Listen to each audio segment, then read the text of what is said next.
Okay, Trevor, good morning. Great to see everybody. It's funny, when I sent out the title, I don't remember exactly what it was, but it had the word accountant in it. A good friend of mine, Steven, said, "Oh, this one I got to hear." He says, "But I can't make it because I'm in a meeting, but I'll do it. I'll listen to it afterwards." So I told him, I hope I don't disappoint. We're not going to get into the nuts and bolts of accounting. Full disclosure, I started in a business school program when I graduated high school after a couple years in Israel. I was full steam ahead on that, and then I took a sharp turn because of a bunch of things that would take up much longer than our 13 minutes allotted, and went into what I am now. So I don't know that much about accounting, and my data course I totally was demolished in. So we're not going to deal with accounting as you would imagine as a profession. But I want to start with, they say a famous idea in terms of what a great talk is. A great talk is tell them what you're going to tell them, then tell it, and then tell them what you told them. Right? The idea of just reinforcing that, which is understandable, but in this week's Parsha, it takes it a little bit far.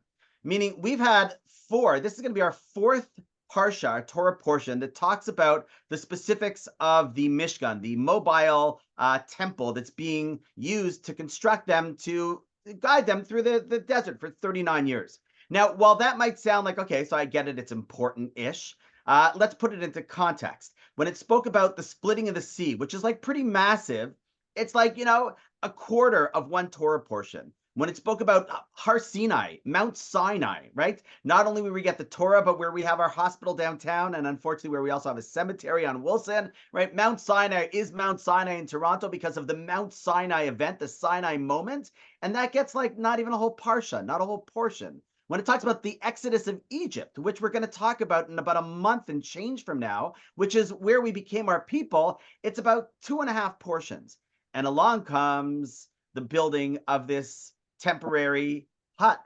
And it's like, you know what? We're going to dedicate 4 solid portions of real estate on this. So the question is obviously asked why. And even more than that, this last portion, what it really does is it's so tedious and boring. It's going through all of the specifics, and it's an accounting sheet of how much was spent, where it went. There was a huge fundraising collection that took place with the Jewish people, and they bought all the necessary requirements that they had to build and to maintain this. And then at the end, Moshe, who's like the greatest leader of all time, is sending there with like charts and like, red markers, trying to just account for like where did all the money go and how did it go, how did it get there? And it's like, okay, I get it. But like, really, is it that important for the Torah to end off the entire portion of Shemot, of our Exodus, with that detail?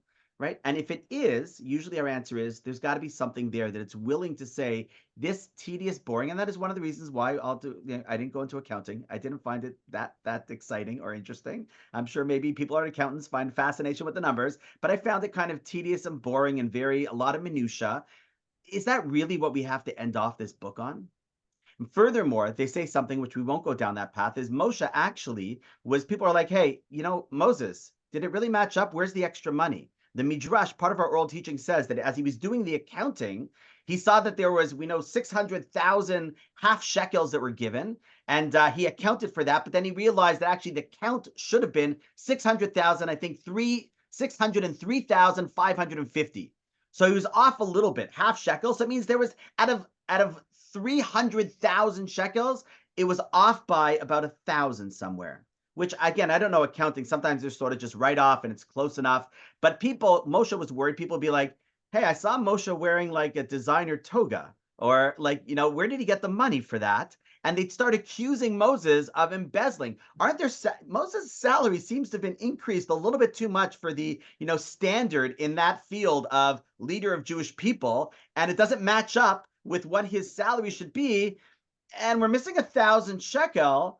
Maybe Moses just happened to pocket that, which is crazy in and of itself, how people could think the most honest person is dishonest. But putting that aside, what was bothering Moses so much about that? And again, more importantly, what does that have to do with me and you? Because we're not building temples anytime soon. So our sages say something beautiful. And again, I don't know if this is where the word accountant comes from. I imagine an accountant comes from the word of a person who looks over accounts. But I think also perhaps maybe accountant is the idea of what's called accountability. Accountability means You have accountability for every single thing that you have. And in any successful company or enterprise, despite the fact that it is not an exciting process to go through, will have a robust accounting of everything that they do. And the better the enterprise and the organization, chances are the more rigorous and exacting its accounting is in everything that comes. And within that is a very powerful message, meaning that everything that was invested in something has to be accounted for. What did you do with that?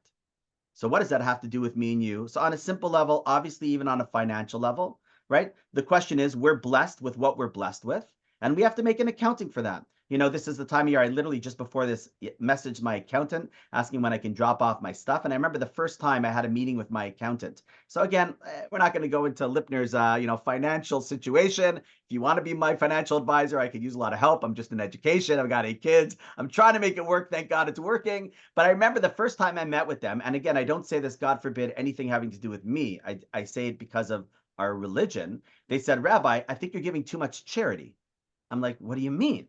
He says, like, listen, like, it's not like you're sitting there, you're retired, you can't afford to take trips, you don't have a car. Why are you giving that? So I sat down with this individual and I just explained that as Jews, we give an accounting for all that we have. God blesses us with a certain portion. He says, some of that, by the way, I want you to know is for you to give to other people. I'm entrusting it with you as my messenger, and I'm going to take an accounting afterwards, right? And therefore, you should keep, a separate notebook on all the money that comes in and all the money comes out, and how much of those that goes towards tzedakah, and not only that, which areas of tzedakah are important, whatever. I'm going to have to make an accounting of those things. And I said, as Jews, everything that we're given has to specifically fall into a certain bucket. But Rav Moshe Feinstein, who's arguably was one of the greatest rabbinic leaders in North America in the past century, takes it a step further, which I think is so beautiful. He says as follows, and I'm happy to send the text over. I have it in Hebrew. I can send it over to people if they want to see it inside, or I can find a translation and send that over if you email me. But I'll just read a part of it outside. And he says as follows. He says, the reason why you have, I'm paraphrasing in English, this idea of a cheshbon is to teach us that a person has to make this calculation on everything that God gives them. What does that mean, everything? So he starts by saying, Ben al azman ha'chaim, on the amount of years, the days, the hours that were given, right?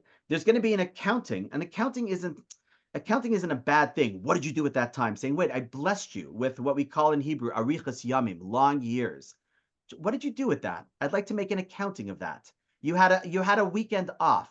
What did you do with that weekend? Now, again, we all need relaxation. We all need to go. That's part of it, right? God embedded sleep in our, purpose in this world to be active and to do things, because there's a need for body to relax and there's need for soul to relax. So it doesn't mean a person has to be 24/7 on, just like a person actually, according to Jewish law, is not allowed to give away 100% of their money. God says, wait, I need you to enjoy it and use it as well. And there's a cap. In fact, beautifully explained, we know that 10% is the minimum. There's a maximum amount. And I saw a beautiful commentary that says, why is there a maximum amount of how much a person can give?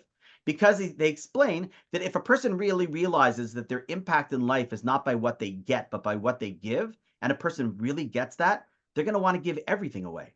And whenever when I saw that idea, I thought about the last frame, or one of the last frames in Schindler's List. If you've seen the movie, I'm sure, right? And that was a great, Oscar speech for Schindler's List, unlike the one that most recently happened.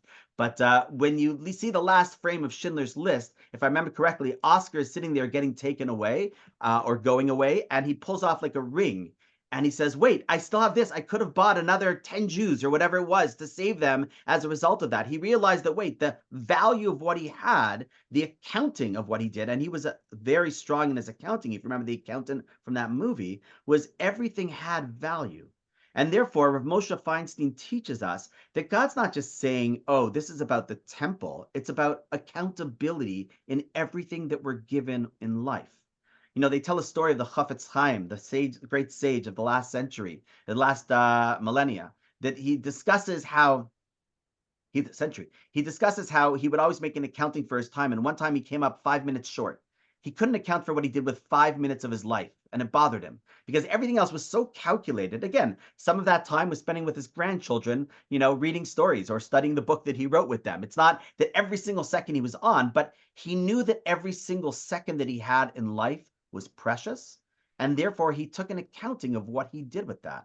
Because everybody always wants to be able to look back and see that they maximize their time. The ones that are afraid, the scoffers of that went to Moshe, chances are they're the ones who didn't really, whatever, he's probably playing some stuff. But Moshe, a person of character, wasn't driven by the cynicism of others saying, oh, what do you do?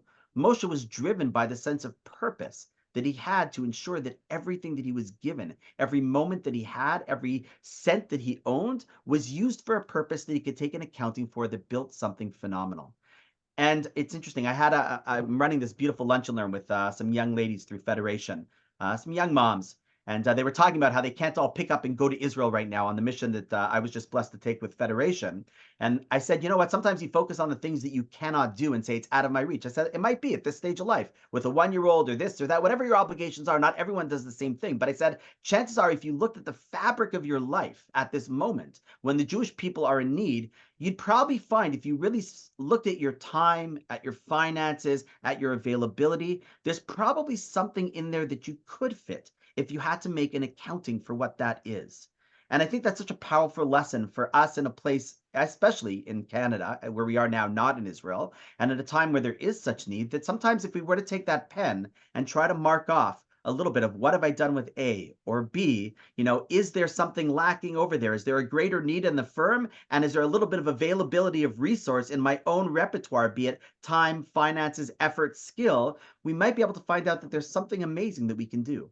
And that, I think, is the closing message of the entire Sefer Bereshis, of Mishmos. The entire message is freedom is great, but now that you have freedom, what are you going to do with that? A slave isn't really accountable. They're not looking to achieve or build anything. They just have to do what they're told, and that's it. A free person says, listen, I'm going to bless you with these tools at your disposal, but do something amazing and great with that. And therefore, the closing of creating a space of holiness and specialness is specifically by Moshe saying, okay, let's make sure that everything that God has given us, we're using it in a way that can go ahead and achieve something holy and wholly special, much bigger than we could have done if we not had those things as well. So it's a beautiful, I think, idea to close off Shemot. I think that, just to wrap up, one of the things we struggled with after the mission that we went on was what do you do with that sense of like purpose? And I think that this is for all of us a sense of wait, I can look at what I have and what I don't. If you're looking for things that are needed, be it on, things to do, there's a great volunteer opportunity with packaging, boxes for Pesach. There's actually a need. They didn't have a money. Speaking about accounting, they put in all the food that they need. There's growing numbers of boxes that they're giving. I think they're making 1,200 boxes on top of what other community organizations do to be able to send out food for needy families for Pesach. Because the numbers are up and cost of food is up, the one thing that they didn't have the money for was to put in the Haggadah or something Judaica oriented. So if anybody wants to get involved in, donating towards a Judaica piece, they can go into these boxes so we don't just fill their bellies, but we fill their souls. You can be in touch with me as well. I can give you information on that. But we know for sure that there's always stuff that we can do, and God has blessed us with us. He's put it in our hands to be able to do great stuff out there. So wishing everyone a great Shabbos. I'm going to turn off the recording now. If you have any questions, feel free to. And I'll send out the recording. You're welcome to share it with others. And Shabbat Shalom. Great to see everyone.